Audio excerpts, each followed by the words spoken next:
సచివాలయం ప్రాంగణంలో తెలంగాణ తల్లి విగ్రహాన్ని ఆవిష్కరించే ప్రదేశాన్ని సీఎం రేవంత్ రెడ్డి పరిశీలించారు. డిప్యూటీ సీఎం భట్టి మంత్రులతో కలిసి ఫౌంటైన్ పెట్టే ఏరియాను ఆయన చూశారు.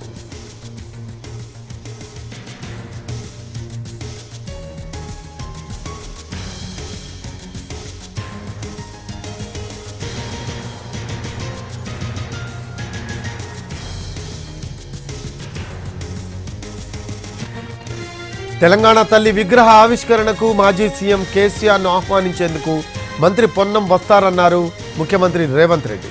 అలాగే కేంద్ర మంత్రులు కిషన్ రెడ్డి, బండి సంజయ్ని ఆహ్వానిస్తామన్నారు. ఇది ఏ ఒక్కరి పండగ కాదని తెలంగాణ ప్రజలందరి పండగని చెప్పారు సీఎం రేవంత్ రెడ్డి. మేము అభ్యంతరకరంగా వ్యవహరించింది ఏం లేదే. రాష్ట్ర అవతరణ దినోత్సవానికి మా అధికారికంగా మేము ప్రోటోకాల్ మిమ్మల్ని ఇన్వైట్ చేయడానికి వచ్చినాం. రేపు డిసెంబర్ 9 నాడు తెలంగాణ తల్లి విగ్రహావిష్కరణ ఉంది సచివాలయంలో. మా హైదరాబాద్ ఇన్ఛార్జ్ మినిస్టర్ పొన్నం ప్రభాకర్ గారు, ఇతర శాసనసభ్యులు స్వయంగా వెళ్ళి ప్రధాన ప్రతిపక్ష నాయకుని ఆ కార్యక్రమానికి ఆహ్వానిస్తారు.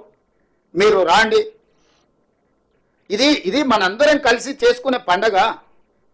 మనందరం కలిసికట్టుగా ఉన్నామని కనిపించే పండుగ. తమిళనాడు ఒకసారి చూడండి, ఎన్ని రాజకీయాల్లో ఉన్నా స్టేట్ ఇష్యూ వస్తే తమిళనాడులో ఉండే 39 మంది ఎంపీలు ఒక్కటై ఢిల్లీ మీద కొట్లాడి ఆ రాష్ట్రానికి రావాల్సిన నిధులు, జల్లికట్టు వాళ్ళ సాంప్రదాయబద్ధమైన ఒక అంశం వచ్చినప్పుడు మూకుమ్మడిగా అందరు ఏకమై నించొని నిలబడి కొట్లాడి తమిళనాడు వాళ్ళు వాళ్ళకి కావాల్సినవి రాబట్టుకుంటున్నారు.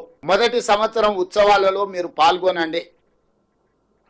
వారికి ఈ వేదిక మీద నుంచే పొన్నం ప్రభాకర్ గారికి సూచన చేస్తున్న ప్రోటోకాల్ ఆఫీసర్స్ కూడా కల్వకుంట్ల చంద్రశేఖరరావు గారు సమయం తీసుకొని ప్రధాన ప్రతిపక్ష నాయకుడు, అదేవిధంగా భారతీయ జనతా పార్టీ అధ్యక్షుడు, కేంద్ర మంత్రి కిషన్ రెడ్డి గారికి, బండి సంజయ్ గారికి ప్రత్యేకంగా పొన్నం ప్రభాకర్ గారే ప్రోటోకాల్ ఇన్ఛార్జ్ కింద మినిస్టర్గా వారు వెళ్ళి వారికి ప్రత్యేకంగా ఆహ్వాన లేఖలు అందించి ఈ కార్యక్రమంలో పాల్గొని, ఎందుకంటే ఈ పండుగ అందరి పండుగ.